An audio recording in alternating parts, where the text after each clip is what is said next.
Hello everyone, welcome back once again in my video. So guys, today in the class I'm going to teach you a new poem. So बच्चों, आप जैसा कि देख पा रहे हैं कि आपकी स्क्रीन पे आज का जो चैप्टर होने वाला है वो है आपका sweetest love I do not know. So यहाँ पे हेडिंग दिया गया है कि sweetest love I do not know. सबसे पहले इस हेडिंग का अर्थ हम जानेंगे और इसके राइटर कौन है उसके बारे में जानेंगे। तो जैसा कि आप यहाँ पे पोएट का नाम भी देख रहे हैं, पोएट का नाम है जॉन डन। देखिए बच्चों, आपके एग्जामिनेशन में ये आपके 12th क्लास का सिलेबस से लिया गया है और जॉन डन को मेटाफिजिकल पोएट भी कहा जाता है। पहला क्वेश्चन इससे ये पूछा जाता है कि जो जॉन डन थे ये कहाँ के थे, इन्होंने कहाँ पे पढ़ाई किया और किन किन सब्जेक्टों का पढ़ाई किया था। तो उनके बारे में आज हम जानेंगे इस वीडियो लेक्चर में। आप मेरे साथ अंत तक बने रहिए। जैसे कि आप यहाँ पे स्क्रीन पे देख पा रहे होंगे कि यहाँ पे जो भी इंफॉर्मेशन दिया गया है ये आपको इस पोएट के बारे में दिया गया है। आपके एग्जामिनेशन में से हर साल 1 या 2 नंबर से पूछे ही जाते हैं। तो आज के क्लास में हम इन्हीं के बारे में जानने का कोशिश करते हैं। सो चलिए इस वीडियो को स्टार्ट करते हैं और जानते हैं आखिर जॉन डन कहाँ के थे और इन्होंने पोएम लिखा तो किन के लिए लिखा। सबसे पहले यहाँ पे दिया गया है कि जॉन डन 1572 to 1631। इसका मतलब ये हुआ कि जॉन डन का जो जन्म हुआ था बच्चों वो 1572 ईस्वी में हुआ और वो 1631 ईस्वी में क्या हो जाते हैं, मर जाते हैं। The Pioneer of a new kind of lyrical and aesthetical work called metaphysical. देखिए आपके एग्जाम में ये भी क्वेश्चन हमेशा पूछा जाता है कि वो कौन से पोएट है जिन्हें मेटाफिजिकल पोएट कहा जाता है। आपके अभी आप जस्ट यहाँ पे देख रहे हैं कि मेटाफिजिकल भाई साहब सीधा बात में अगर बताएं तो जॉन डन को मेटाफिजिकल पोएट भी कहा जाता है। क्यों कहा जाता है? क्योंकि इन्होंने अपने जीवन काल में बहुत ही मेटाफिजिकल पोएम को लिखा। इन्होंने जितना ही मेटाफिजिकल पोएम को लिखा बहुत ज्यादा मात्रा में लिखा, इसीलिए इन्हें क्या कहा जाने लगा, मेटाफिजिकल पोएट कहा जाने लगा। फिर आगे देखिए दिया गया यहाँ पे कि वाज बोर्न इन लंदन और फिर यहाँ पे ये बताया जा रहा है कि इनका जो जन्म हुआ वो कहाँ पे हुआ, लंदन में हुआ। Into a prosperous Roman Catholic family. देखिए रोमन कैथोलिक फैमिली, अक्सर बच्चों को ये कंफ्यूजन होता है सर ये रोमन कैथोलिक होता क्या है। देखिए रोमन कैथोलिक एक धर्म है, एक रिलीजन है जो इंग्लैंड में पहले पाया जाता था। तो जो राइटर है, जो पोएट है हमारे जॉन डन, इनका जो धर्म था वो कौन सा धर्म था, रोमन कैथोलिक, जो कहां पे पाए जाते थे, इंग्लैंड में। यानी हम लंदन भी बोल सकते हैं क्योंकि इंग्लैंड जो है लंदन जो है वो इंग्लैंड की क्या है, राजधानी है। ये कहने का मतलब हुआ। फिर है यहाँ पे ऑफ ट्रेडर एट टाइम, कहने का मतलब कि इनका जो फैमिली बैकग्राउंड था वो व्यापारियों का फैमिली बैकग्राउंड था। मतलब इनके जो माता पिता या इनके जो भी रिलेटिव थे, जो इनके घर वाले थे वो ट्रेडर हुआ करते थे। ट्रेडर इट मींस की व्यापारी। वेन जब England was staunchly anti Catholic. देखिए वेन मतलब जब होता है और England was staunchly anti Catholic. Anti Catholic कहने का मतलब कि यहाँ पे राइटर के बारे में ये बताया जा रहा है कि उनका जन्म जब हुआ था इंग्लैंड में, उस समय इंग्लैंड के लोग जो थे एंटी कैथोलिक थे। एंटी कैथोलिक कहने का मतलब कि रोमन कैथोलिक धर्म के विरोध में बहुत सारे लोग थे। मतलब उस समय रोमन कैथोलिक और धर्म के लोगों को ज्यादातर मान्यता लोग नहीं देता थे या उसे देखना पसंद नहीं करते थे। ये कहने का यहाँ पे सेंस हो रहा है। तो अभी जो भी हम राइटर के बारे में जाने उसमें से 3 या 4 आपके लिए बहुत ही इंपॉर्टेंट क्वेश्चन बनता है आपके एग्जामिनेशन में। सबसे पहले कि उनका जन्म कब हुआ, तो 1572 में। वह कब मर गए, 1631 में। और ये भी पूछा जाता है कि आखिर वो कौन सा पोएट है जिन्हें मेटाफिजिकल पोएट कहा जाता है, तो वो है हमारे जॉन डन। फिर ये भी क्वेश्चन आपसे पूछा जाता है हर साल एग्जामिनेशन में कि वो कहाँ के रहने वाले थे, वो कहाँ के रहने वाले थे। तो जैसा कि आप देख पा रहे होंगे कि यहाँ पे सीधे साफ शब्दों में लिखा गया है लंदन। यहाँ पे बच्चे आप देखिए लंदन लिखा गया है। फिर ये भी पूछा जाता है कि वो जो किस धर्म से बिलोंग करते थे, वो किस धर्म के थे। तो यहाँ पे आप किताब में देख सकते हैं, यहाँ पे साफ साफ लिखा गया है रोमन कैथोलिक धर्म से बिलोंग करते हैं। अब चलिए वीडियो को आगे कंटिन्यू करते हैं और आगे देखते हैं कि आखिर आगे क्या क्या इंफॉर्मेशन इनके बारे में दिया गया है। Done was forced to leave Oxford university. देखिए बच्चों ये भी एग्जाम में आपको पूछा जाता है कि जो जॉन डन थे वो किस यूनिवर्सिटी में पढ़ाई करते थे। तो यहाँ पे साफ साफ लिखा गया है कि ऑक्सफोर्ड यूनिवर्सिटी। ये क्वेश्चन आपके एग्जाम में पूछा ही जाता है। तो आपको वहां पे जवाब आपको देना है क्या, कि वो कहां पे पढ़ते थे, ऑक्सफोर्ड यूनिवर्सिटी में, लेकिन यहाँ पे दिया गया without a degree, without a degree. अब विदाउट डिग्री खाने का मतलब कि उन्होंने पढ़ाई तो किया लेकिन इन्हें डिग्री नहीं मिला। कारण क्या था?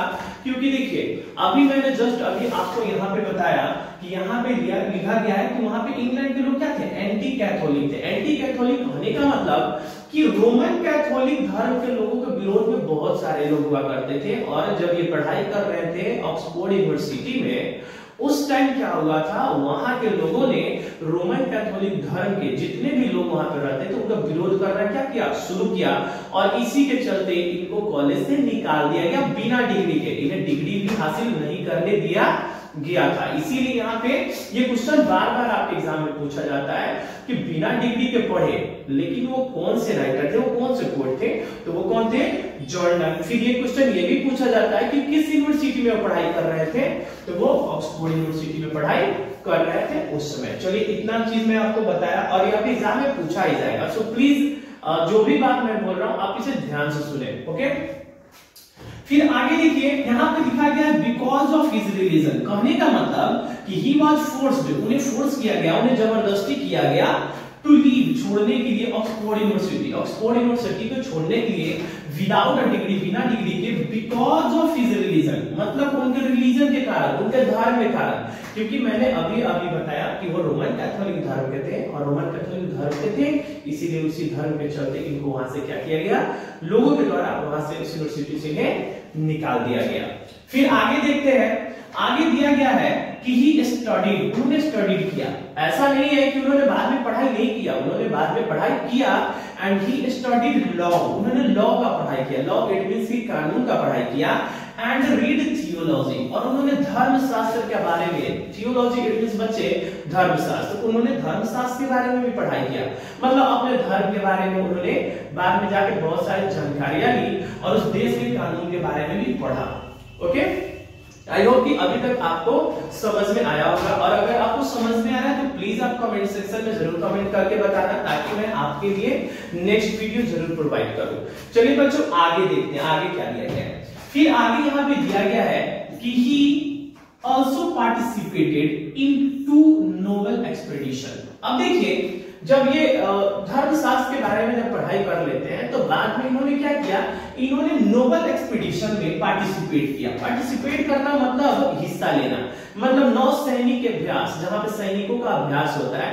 बाद में इन्होंने क्या किया? नौसैनिक अभ्यास में क्या करते हैं? ये हिस्सा लेते हैं एंड बिकेम, और बन गए सेक्रेटरी। और क्या बन जाते हैं? एक सेक्रेटरी बन जाते हैं, अपने जीवन में एक सेक्रेटरी बन जाते हैं टू अ पावरफुल नोबल। देखिए नोबल उस व्यक्ति को कहा जाता है जो बहुत ज्यादा रईस आदमी होता है, ठीक ना। तो यहाँ पे कहने का मतलब कि ये भी क्वेश्चन पूछा गया है कि वो अपने जीवन में क्या बने, तो वो एक बहुत ही रईस व्यक्ति का सेक्रेटरी बन जाते हैं। क्या बन जाते हैं? सेक्रेटरी बन जाते हैं। फिर आगे दिया गया है ए जॉब ही लॉस्ट, और बाद में क्या हो जाता है? वो सेक्रेटरी का जॉब को वो लॉस्ट कर जाते हैं, खो जाते हैं। when जब he was briefly sent, when he was briefly sent, जब उन्हें भेजा गया, कहां भेजा गया? तो टू प्रिजन। देखिए बच्चों प्रिजन का मतलब होता है जेल। कहां पर भेजा गया? तो जेल में भेजा गया फॉर सीक्रेटली मैरिंग। किस चीज के लिए? तो सीक्रेटली मैरिंग के लिए। सीक्रेटली मैरिंग कहने का मतलब इन्होंने क्या किया था? लुका छिपा करके, लुका छिपा करके, या सीधे बोल सकते हैं किसी को बिना बताए इन्होंने क्या कर लिया? शादी कर लिया his patron's niece। देखिए patron's niece कहने का मतलब अपने मालिक के भतीजी से, मतलब ये जिनके घर पे गार्डिंग करते थे, जिस व्यक्ति का ये गार्ड हुआ करते थे, सेक्रेटरी हुआ करते, तो उन्हीं के भतीजे से इन्होंने क्या कर लिया? सीक्रेटली मैरिज कर लिया। अब सीक्रेटली मैरिज करने का मतलब किसी को बताया भी नहीं, और इसी दौरान इन्हें कहां जाना पड़ा? कहां जाना पड़ा? तो प्रिजन जाना पड़ा, जेल जाना पड़ा। ये किताब ये इस तरह के ये जो सेंटेंस मैं अभी आपको बता रहा हूँ, ये सारे सेंटेंस आपके एग्जामिनेशन में पूछे जाते हैं। और आप प्लीज अपना प्रीवियस ईयर्स का जो भी क्वेश्चन बैंक है या टारगेट का अगर किताब अगर आपके पास है तो आप उसे जरूर सॉल्व कीजिए, क्योंकि इस तरह के क्वेश्चन का भरमार पड़ा हुआ है वहां पे, ठीक है। मैं यहाँ पे 3 से 4 साल से ही अभी इंग्लिश पढ़ा रहा हूँ, और जहां तक मेरा एक्सपीरियंस रहा मुझे लगता है कि इस तरह के ऑब्जेक्टिव में बहुत सारे क्वेश्चन पूछे जाते हैं। देखो जो भी मैं पढ़ाऊंगा आपके लिए इंपॉर्टेंट ही पढ़ा रहा हूँ, ठीक है। ऐसा नहीं कि मैं कुछ भी पढ़ा दूं, इसमें जो भी करप्ट आइटम होगा मैं आपको उसके बारे में कोई इन्फॉर्मेशन नहीं देने जा रहा हूँ। जो इंपॉर्टेंट है उसी चीज के बारे में मैं आपको बता रहा हूँ। ठीक ना। अब देखिए तो ये तो चले गए जेल, लेकिन जेल क्यों गए? क्योंकि इन्होंने इनके पेट्रॉन्स कहने का मतलब मालिक के भतीजे से इन्होंने क्या कर लिया, शादी कर लिया और इन्हें कहां जाना पड़ा, जेल जाना पड़ा। फिर आगे देखते हैं कि इनके बारे में क्या इंफॉर्मेशन है। फिर आगे दिया गया है इन 1615 मतलब 1615 में at the age of 42, at the age of 42 कहने का मतलब कि 1615 में एट द एज ऑफ 42 मतलब 42 साल के एज में Donne accepted ordination in the Anglican church. यहां पे बताया जा रहा है जो जॉन डन है बच्चे, उन्हें क्या मिला, जो एंजेलिकन जो चर्च है वहां उन्हें ऑर्डिनेशन मिला।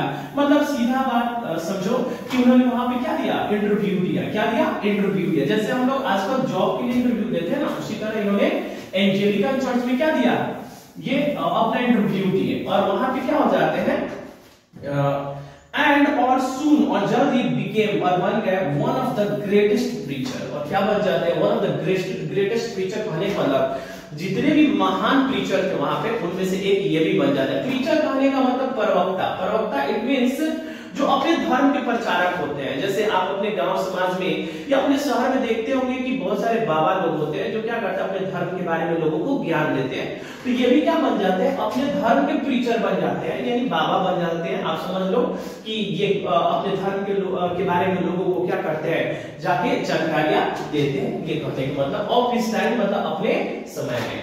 अब इतना जो भी मैंने आपको बताया ये आपके एग्जाम के पॉइंट ऑफ व्यू से बहुत ही ज्यादा इंपॉर्टेंट है। अब आगे ज्यादा नहीं जानना है आपको, बस एक पॉइंट और जानना है इनके बारे में। तो यहाँ पे हम देख रहे हैं कि यहाँ पे दिया गया है कि Donne is well known for his songs and sonnets, estates and elegies and sermons. बच्चों ये भी क्वेश्चन बार बार पूछा गया है, पता नहीं कितना बार लेकिन कई बार पूछा गया है कि यहाँ पे ये पूछा जाता है कि जो जॉन डन है वो किन चीजों के लिए जाने जाते हैं। देखिए जॉन डन के द्वारा यहाँ पे बहुत सारे पोएम लिखा गया है। कुछ पोएम है जिनके लिए बहुत ही ज्यादा फेमस है, एग्जाम में अक्सर पूछे जाते हैं कि ये आपको ऑप्शन में दिया जाएगा वहां पे, और ये भी पूछा जाएगा ऑप्शन में कि आखिर ये जो सॉन्ग्स एंड सोनेट है, एस्टेट्स एंड एलिजीज है एंड सरमन्स के राइटर कौन है, इसके पोएट कौन है, तो वो कौन है, तो वो जॉन डन है। कौन है बच्चे?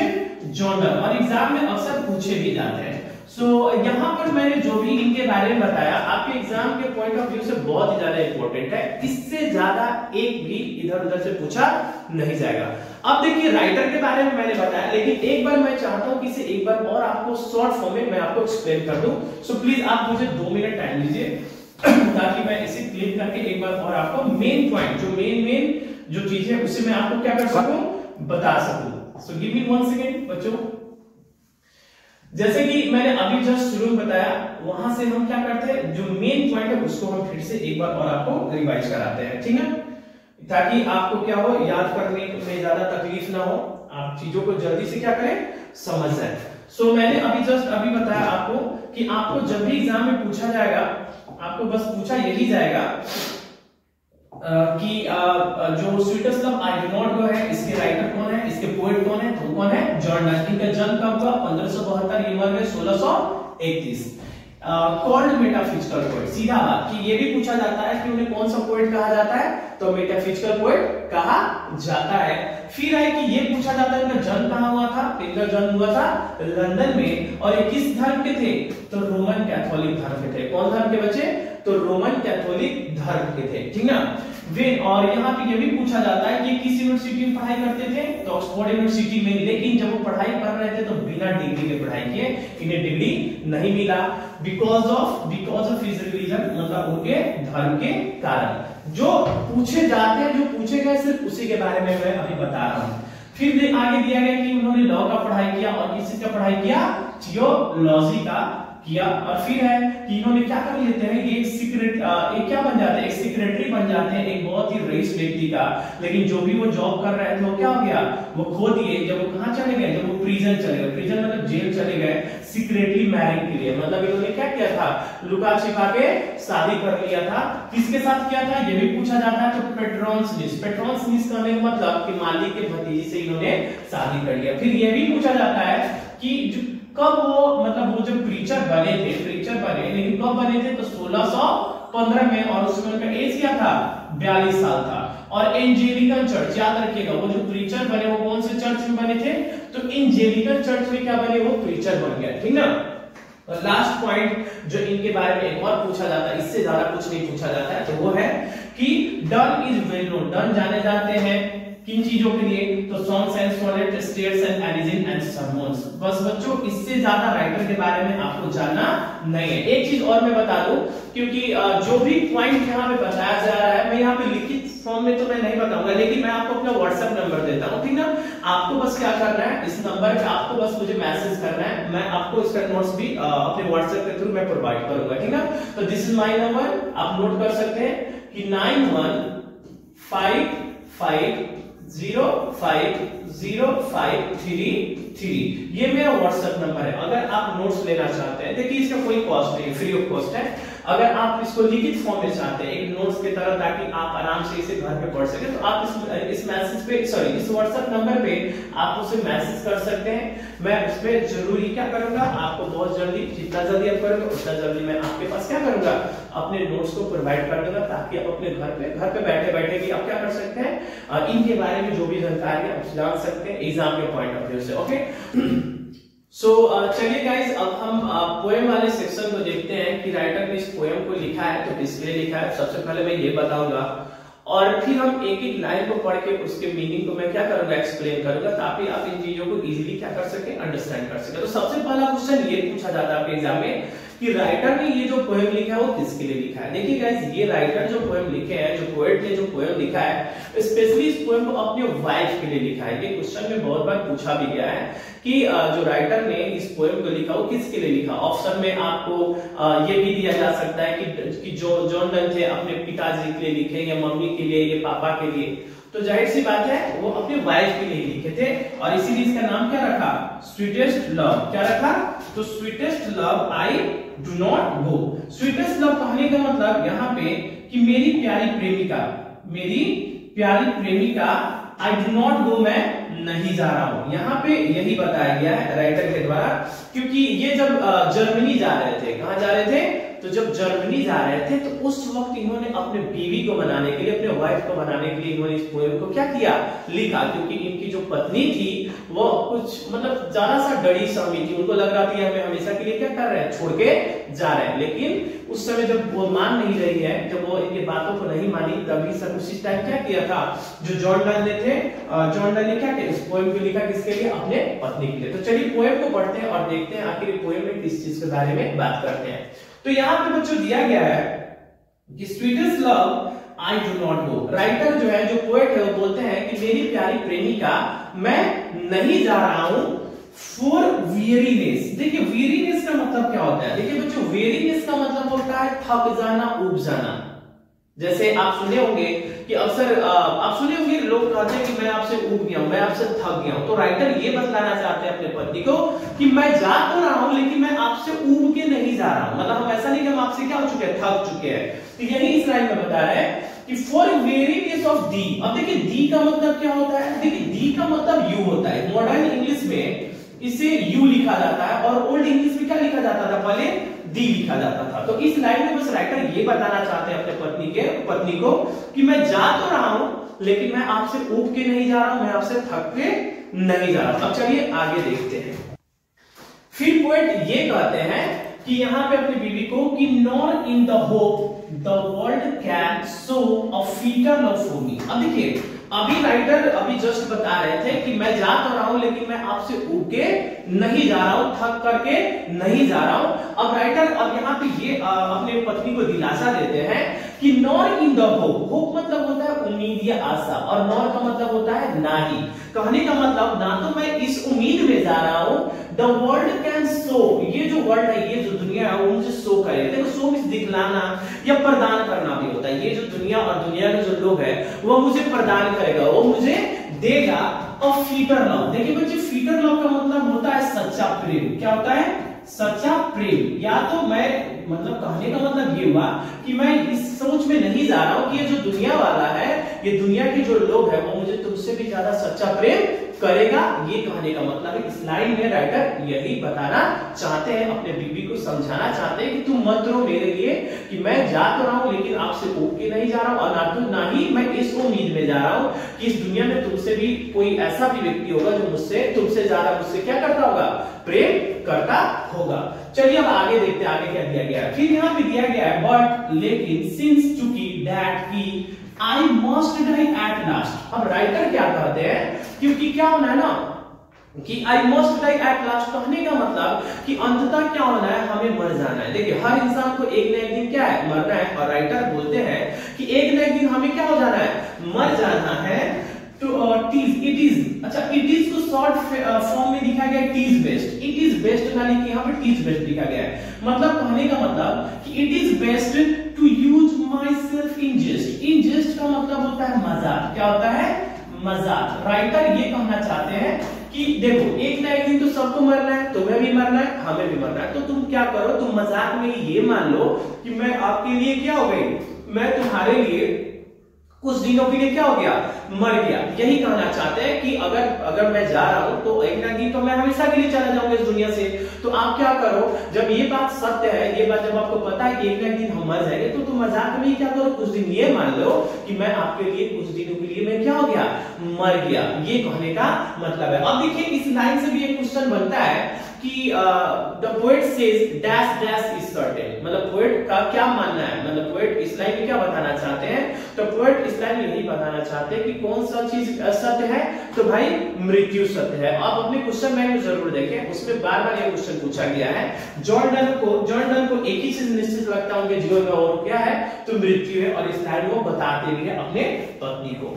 फिर देखिए आगे बच्चों दिया गया है कि yesterday night the sun went. यहां पे कहने का मतलब राइटर अब इस लाइन में अपने आप का कंपेयर किससे करते हैं, सूरज से करते हैं। किससे, सूरज से। एग्जाम में भी पूछा हुआ है और ऑब्जेक्टिव में पूछा हुआ है कि जो राइटर है, जो जॉन डन है, अपने बीवी को मनाने के लिए, अपने वाइफ को मनाने के लिए खुद का कंपेयर किससे करते हैं, तो यहाँ साफ साफ लिखा गया है सन। फिर आप सोचोगे सर सन यानी SUN होना चाहिए, लेकिन आप तो यहाँ पे किताब में लिखा गया SUNNE। देखिए बच्चे ये ओल्ड इंग्लिश में सन ऐसे ही लिखा जाता था, लेकिन मॉडर्न इंग्लिश में सन इस तरह से लिखा जाता है, समझे। तो यही वो कारण है, इसीलिए आप देख रहे हैं कहीं पे कुछ अलग ही तरीके से लिखा गया होगा, लेकिन पहले के समय में इसी तरह से लिखा जाता था।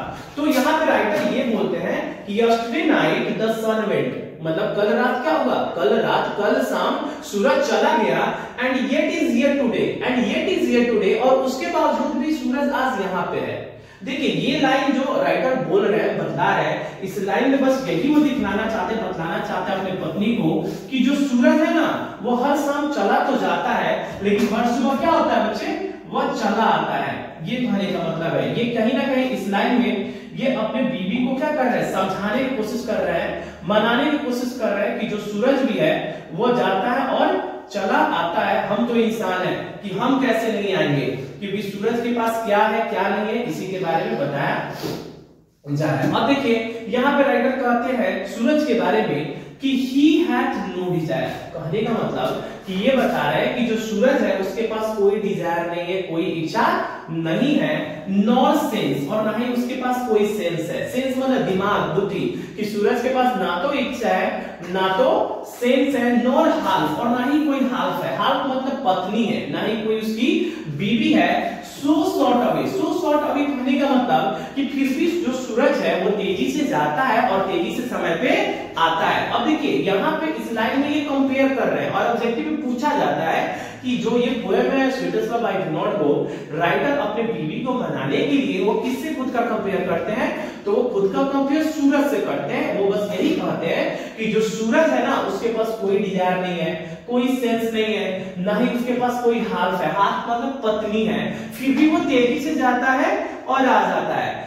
लेकिन मेरे पास क्या है, मेरे पास तो डिजायर है ना, मेरे पास तो बीवी है, मेरे पास तो सेंस है, तो हम कैसे नहीं आएंगे। कहने का मतलब कि हम भी तेजी से जाएंगे और तेजी से आएंगे, ये कहना चाहते हैं। और राइटर फिर बोलते हैं देन तब फियर नॉट मी, फियर मतलब होता है डरना, देन फियर नॉट मी मतलब तुम मुझसे मत डरो कि मैं तेजी से जाऊंगा, तेजी से आ जाऊंगा, बट बिलीव, लेकिन आप विश्वास रखो, दैट की आई शैल मेक स्पीडियर जर्नी, मैं क्या करूंगा, मैं स्पीडियर जर्नी करूंगा। स्पीडियर जर्नी करने का कहने का मतलब कि मैं तेजी से जाऊंगा और तेजी से आ जाऊंगा, ये कहने का मतलब है। फिर देखिए, फिर राइटर बताते हैं सिंस चूंकि आई टेक, मैंने ले लिया है मोर विंग्स एंड स्पर्ट्स दैन ही। यहाँ पे कंपेयर, ही मतलब सन, यहाँ पे ही किसको बोला जा रहा है, सूरज को। ये बता रहा है कि मैंने सूरज से भी ज्यादा विंग्स ले लिया। विंग्स ले लिया मतलब पंख ले लिया। पंख पाने का मतलब कि मैंने ऐसा ठान लिया, मैंने अपना मन में बना लिया है, ऐसा जुनून पैदा कर लिया है कि मैं जितना जल्दी होऊंगा उतना जल्दी जाऊंगा और उससे भी पहले आऊंगा, ये कहने का मतलब है। तो अभी तक जो मैं आपको बताया, आई होप कि आपको समझ में आ रहा होगा। वीडियो थोड़ा लंबा हो रहा है, इट्स ओके, कोई बात नहीं, लेकिन मैं प्रॉमिस करता हूं कि एक ही वीडियो में आपको क्या हो जाए, पूरा डाउट क्लियर हो जाए, ताकि आपको बार बार इसे पढ़ना ना पड़े। जैसे बच्चे होते हैं ना, एक चैनल पे पढ़ने के बाद फिर दूसरे चैनल पे, तीसरे चैनल पे, वैसा कुछ नहीं है। आप इस चैनल पे बने रहिए, please subscribe this channel, because इस चैनल पे आपको बहुत सारी चीज मिलने वाला है, ठीक ना बच्चों। तो चलो आगे देखते हैं, आगे राइटर क्या कहते हैं, आगे पोएट जो है वो क्या कहते हैं, उस पर हम थोड़ा सा बात करते हैं, ठीक। देखिए यहाँ पे क्या दिया गया है, थोड़ा सा इस पे हम जिक्र करेंगे। फिर यहाँ पे राइटर जो बता रहे हैं, थोड़ा सा इधर आप ध्यान से देखेंगे। जैसे राइटर यहाँ पे क्या बताने की कोशिश कर रहे हैं, अब राइटर क्या बोलते हैं कि O how feeble is man's power. अब देखिए, अब इस लाइन में राइटर कहते हैं कि ओ हाउ फीबल, फीबल मतलब होता है कमजोर, और मैन्स पावर मतलब मनुष्य की शक्ति। कहने का मतलब राइटर ये कहना चाहते हैं कि O how feeble is man's power, कि जो मनुष्य का जो पावर है वो बहुत ही कमजोर है। मतलब मनुष्य कोई ज्यादा शक्तिशाली व्यक्ति नहीं है, वो उतना ज्यादा शक्तिशाली नहीं है। दैट की if good Fortune fall, if good Fortune, Fortune मतलब होता है बच्चे समय, क्या होता है, समय, या हम टाइम बोलेंगे कि जब सही समय फॉल होता है, जब सही समय आता है, कैन नॉट ऐड, वह जोड़ नहीं सकता है another hour। another hour कहने का मतलब कि वो एक भी घंटा अपने जीवन में नहीं जोड़ सकता है। राइटर ये बात क्यों बोलते हैं, क्योंकि इन्होंने अपना बहुत सारे समय तो जेल में भी बिताया, स्ट्रगल के दिनों में बिताया, लेकिन आज अगर वो अपने बीवी के साथ जीना चाहते हैं, बीवी के साथ बैठना चाहते हैं, लेकिन उनके पास उतना क्षमता नहीं है कि अपने जीवन में वो 2 घंटा जोड़ ले, या अपने जीवन का बीता हुआ समय को वापस ला सके और अपने वाइफ को वो टाइम दे सके। तो वही राइटर बोलते हैं कि O how feeble is man's power, कि मनुष्य का पावर बहुत ही फीबल है। फीबल कहने का मतलब कमजोर है। दैट की इफ गुड फॉर्च्यून फॉल, जब अच्छे फॉर्च्यून, अच्छे समय जब आते हैं जीवन में, can not add another hour, वह एक भी घंटा वह व्यक्ति अपने जीवन में क्या कर सकता है, ना ही जोड़ सकता है। और नॉट मतलब होता है ना ही। और लॉस्ट आवर रिकॉल, देखिए रिकॉल मतलब होता है बच्चे वापस लाना, क्या करना, वापस लाना, और ना ही वो बीता हुआ समय को क्या कर सकता है, वापस ला सकता है। ये बात कौन बोलते हैं, तो राइटर इस बात को बोलते हैं। फिर देखिए आगे यहाँ पे राइटर क्या बताते हैं इस पोएम में, यहाँ पे ये बताया जा रहा है पोएम में कि बट लेकिन कम बैड चांस। बैड चांस कहने का मतलब यहाँ पे शायद आपको दिख नहीं रहा होगा, लेकिन आप सुन सकते हैं, यहाँ पे चांस लिखा गया है कि बट कम बैड चांस, लेकिन जीवन में बुरे वक्त आते हैं, ये हर इंसान के जीवन में आते हैं। चलिए आगे हम कंटिन्यू करते हैं page. And we join it our strength and we teach it art and length and itself our most advance। अब देखिए अभी हम बताएं कि अभी जस्ट हम अभी बताया आपको कि जीवन में क्या होता है, राइटर का ऐसा मानना है कि जीवन में बुरे वक्त आते हैं, मतलब हर इंसान के जीवन में एक ऐसा वक्त आता है जिसमें वो बहुत ज्यादा स्ट्रगल करना पड़ता है। तो वही राइटर फिर बताते हैं एंड वी ज्वाइन, और हम क्या करते हैं, इसे ज्वाइन करते हैं। ज्वाइन करने का मतलब हम इसमें शामिल होते हैं। ऐसा नहीं कि जब बुरा वक्त आता है तो हम भाग जाते हैं, नहीं, हम इसे क्या करते हैं, ज्वाइन करते हैं। It our strength, strength means की शक्ति, हम क्या करते हैं अपने पूरे शक्ति से क्या करते हैं, इसे ज्वाइन करते हैं। और क्या करते हैं, and we teach it art and length, और क्या करते हैं हम इसे पूरे मेहनत से, मतलब ये जो बुरा वक्त है वो हमें क्या सिखाता है, हमें लंबे समय तक बुरे वक्त में टिकना सिखाता है, लड़ना सिखाता है। मतलब कहीं ना कहीं ये हमें बुरा वक्त हमें क्या देता है, हमें कैसे बुरे वक्त में जीना चाहिए, हमें कैसे स्ट्रगल वाले लाइफ में हमें हार नहीं मानना चाहिए, इस चीज के बारे में बताते हैं राइटर, ठीक ना। चलिए अब आगे देखते हैं, यहाँ पे फिर दिया गया है कि अब राइटर अपने फिर बीवी के बारे में बताते हैं कि कम वेन इट मींस कि जब, वेन मतलब बच्चे जब, वेन मतलब जब, वेन दाउ साइज, देखिए यहाँ पे दाउ, अब दाउ तो मतलब क्या होता है, मैं अभी जस्ट बताया थोड़ी देर पहले कि बहुत ऐसे वर्ड है जो अभी बदले जा चुके हैं। ये ओल्ड इंग्लिश में दाउ लिखा जाता था, लेकिन मॉडर्न इंग्लिश में बच्चे यू लिखा जाता है, क्या यू। तो वेन दाउ साइज, साइज का मतलब होता है सिसकना, क्या होता है, सिसकना, सिसकना या रोना या कहरना। जैसे जब आदमी रोता है सिसकता है ना भाई रोते टाइम में, तो वही कहने का मतलब है, राइटर ये कहना चाहते हैं कि वेन दाउ साइज मतलब जब तुम साइज करते हो, साइज मतलब जब तुम रोती हो, जब तुम सिसकती हो, दाउ साइज नॉट विंड, देखो दाउ का मतलब बताया यू, मतलब हुआ कि दाउ साइज नॉट विंड मतलब तुम हवा नहीं सिसकती हो। नॉर्मली जब हम रोते हैं या आप रोते हैं तो हम लोग हवा सिसकते हैं, आप रो के देखना कभी घर पे, ठीक ना। तो कहने का मतलब कि जब हम रोते हैं नॉर्मली तो क्या हम लोग हवा सिसकते हैं ना, मतलब लेकिन राइटर यहाँ पे क्या कहना चाहता है कि जब तुम रोती हो तो हवा नहीं सिसकती हो, बट लेकिन साइज्ड माय सॉल अवे, देखो सॉल मींस होता है आत्मा, क्या होता है, आत्मा, और अवे मतलब होता है दूर। मतलब कहने का मतलब है, इस लाइन में राइटर यही बोलते हैं, पोएट यही बोलते हैं कि नॉर्मली जब कोई व्यक्ति रोता है तो वो हवा सिसकता है, लेकिन जब तुम रोती हो ना तो तुम आत्मा को ही सुसुक जाती हो। मतलब इतना ज्यादा राइटर मुझसे क्या करते हैं, प्रेम करते हैं, ये दिखलाना चाहते हैं। मतलब तुम रोती हो तो ऐसा लगता है कि मेरा प्राण क्या हो गया, मुझसे अलग हो गया, मतलब मैं बिना प्राण वाला इंसान हो गया, जैसे मैं मर गया, ये कहने का मतलब है। यहाँ पे राइटर यही बताते हैं इस लाइन में। फिर देखिए आगे यहाँ पे बताया गया है राइटर के द्वारा कि वेन दाउ विप्स, विप्स मतलब होता है रोना, कि वेन दाउ विप्स, दाउ का मतलब भी बताया यू, तो वेन दाउ विप्स मतलब जब तुम रोती हो, अनकाइंडली काइंड, अनकाइंडली काइंड कहने का मतलब कि बेरहमों की तरह, मतलब जिसमें रहम नहीं हो, फूट फूट करके रोना, कि जब तुम फूट फूट करके रोती हो, जब तुम बेरहमों की तरह रोती हो, माई लाइफ ब्लड डॉट डिकोय। अब कहने का मतलब राइटर इस लाइन में ये बताते हैं कि मेरे जो ये रक्त है, मेरे जो जीवन का जो रक्त है, मतलब मेरे शरीर का जो खून है, वो क्या हो जाता है, वो थम सा जाता है, वो जम सा जाता है, वो रुक सा जाता है।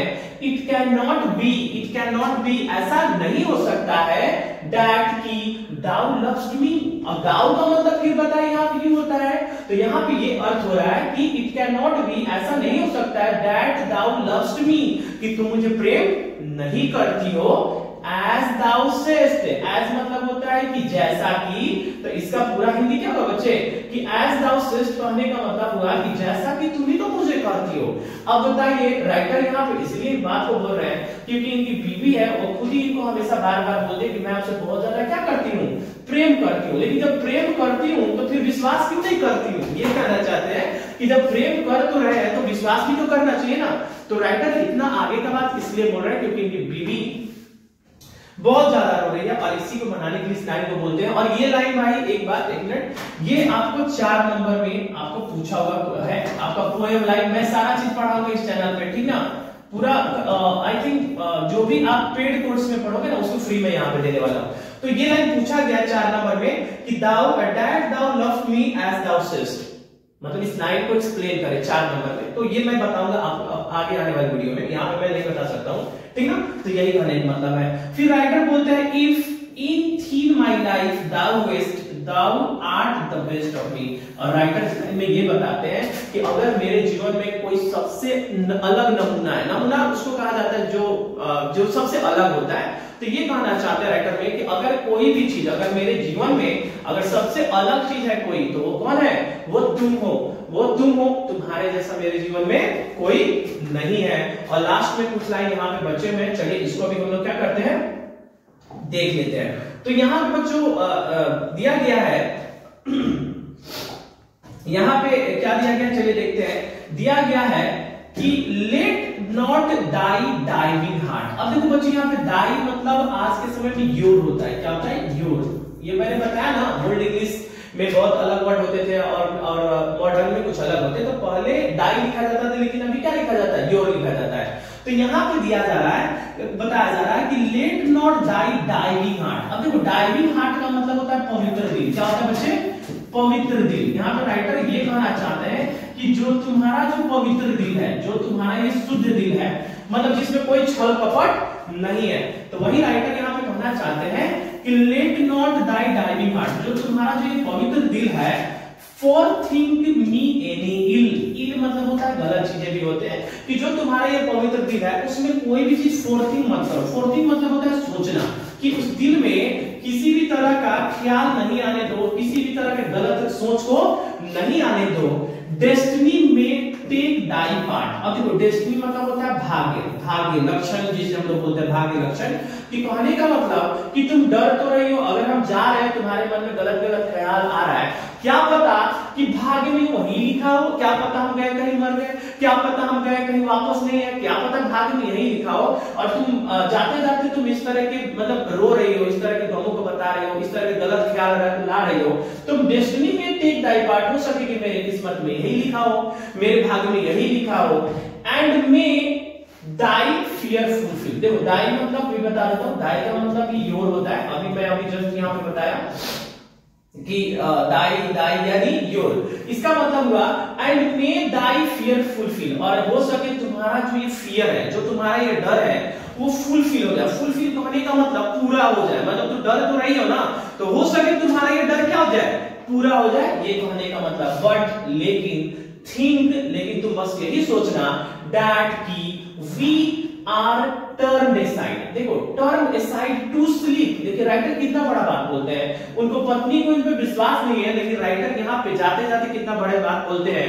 वो कहते हैं लेकिन अगर मैं चला जाऊं, बट थिंक, लेकिन तुम यही सोचना, मान लो कहीं मैं नहीं आया, मैं मर गया, बट थिंक, लेकिन तुम यही सोचना दैट की we are but turn aside to sleep. अब स्लीप मींस तो सोना होता है, लेकिन राइटर ये कहना चाहते हैं तुम कभी भी ये मत मानना कि मैं क्या हो गया हूं, मैं मर गया हूं, मैं तुमसे दूर हो गया हूं, बस तुमको यही मानना है कि turn aside to sleep. Turn aside का मतलब होता है कि जब हम एक बेड पे दो आदमी सोते हैं ना, तो होता है कि कभी कभी हम एक दूसरे की तरफ शकल करके सोते हैं, लेकिन टर्न असाइड का मतलब ये हुआ जब हम एक दूसरे के विपरीत शकल करके सोए। क्या भाई, कि मेरा फेस इधर होगा, तुम्हारा फेस क्या होगा, इधर होगा, मतलब तुम बस यही महसूस करना कि मैं तुम्हारे पीछे हूं, कि हम दोनों एक तरफ शकल करके नहीं सोए हैं, हम दोनों एक दूसरे के विपरीत करके शकल सोए हैं। मतलब कभी भी ये मत मानना कि मैं तुम्हारे साथ हूं, मैं कभी भी ये मत मानना कि मैं तुम्हारे साथ नहीं हूं, मैं हमेशा क्या हूं, आपके साथ हूं। राइटर यहां तक इस बात को बोलते हैं, और लास्ट लाइन है इस पोएम का सबसे फेवरेट और सबसे अच्छा लाइन होगा,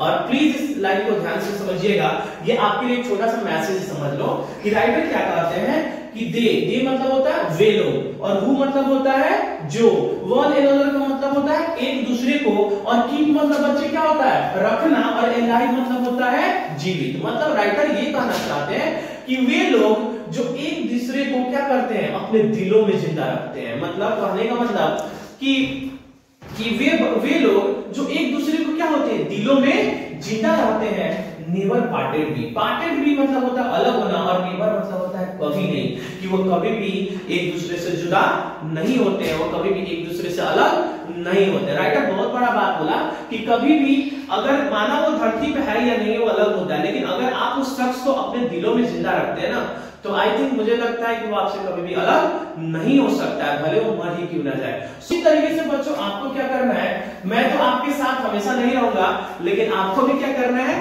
मुझे अपने दिलों में जिंदा रखिएगा, और प्लीज इस वीडियो को सब्सक्राइब कीजिए, क्योंकि मैंने बहुत सारा ज्यादा टाइम दिया, और आई होप कि आपको ये वीडियो अच्छा भी लगा होगा। इसी तरह के और ज्यादा एक्सप्लेनेशन के लिए, अगर ज्यादा डीपली जाते हैं एक्सप्लेनेशन के, थोड़ा वीडियो बड़ा हो जाए कोई बात नहीं, लेकिन एक ही बात में क्या है, इसे समझ जाना है, ठीक है। तो आपको क्या करना है, नेक्स्ट वीडियो पढ़ने के लिए, नेक्स्ट चैप्टर को देखने के लिए आप प्लीज इस चैनल को सब्सक्राइब कीजिए, और मैं जल्दी आपको मैं नेक्स्ट वीडियो मिलूंगा। Till then take care and will meet tomorrow, okay. So बच्चों इस वीडियो को खत्म करने से पहले मैं चाहता हूं कि यहाँ के जो हमारे सीनियर हैं, जो इस चैनल के जो ऑनर हैं, मैं उनसे आपको मिलाना चाहता हूं। सो मैं चाहूंगा कि सर आए और बच्चों से दो लफ्ज जरूर बोले। सो सर प्लीज आ जाइए। जय दोस्तों, कैसे हैं आप लोग? आशा करते हैं आप जहां होंगे अच्छे होंगे, मस्त होंगे, अपने फैमिली के संग होंगे। आज मैं आपको बता देना चाहूंगा कि सर के बारे में बताना चाहूंगा। आज जो ये चैप्टर आप लोग पढ़े हैं, sweetest love I do not no, जय सराफ के माध्यम से आप लोग पढ़े हैं, जय सराफ सर के माध्यम से या पब्लिक से चल के आए हैं, और इस चैनल पर आप कंटिन्यू दिखेंगे। 12th का जो इंग्लिश जो है जसराज सर पढ़ाएंगे। सो आपको क्या करना है कि आपको इस चैनल को सब्सक्राइब करना है, और एक्चुअली हम लोग गांव से बिलोंग करते हैं, ठीक ना, तो हम लोग एक ख्वाब है, मतलब आप यही मान लो कि this is my dream and we all are doing hard work for this channel. I want to show our skill in this world, okay.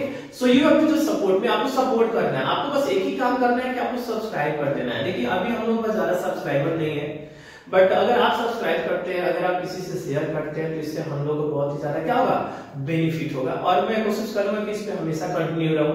बस आपको क्या करना है, सब्सक्राइब करना है और कमेंट सेक्शन में जरूर मुझे हाय बोलिए। तब तक के लिए रखिए अपना ख्याल, मिलते हैं नेक्स्ट वीडियो में। Till then take care, bye bye, thank you.